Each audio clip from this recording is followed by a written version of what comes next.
बातमी घेऊन आलेली आहे। त्या अगोदर चॅनलवर नवीन असाल तर आपल्या चॅनलला सबस्क्राइब करा। तर जास्त वेळ न घालवता पाहूया एक खास रिपोर्ट। धक्कादायक घटना सीसीटीव्ही फुटेजमधून समोर आली आहे।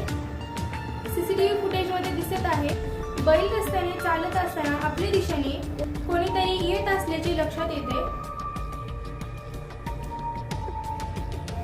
त्यानंतर तो व्यक्ती ट्रकच्या खाली जोराने पडला, परंतु ट्रक चालक विरुद्ध दिशेने येत होता। त्याने सावधानीने ट्रक थांबवला, त्यामुळे होणारा अपघात टळला। असेच नवनवीन व्हिडिओ पाहण्यासाठी आपले हाय हॅलो चॅनलला सपोर्ट करा, सबस्क्राइब करा आणि आपले नाव कमेंटमध्ये लिहायला विसरू नका।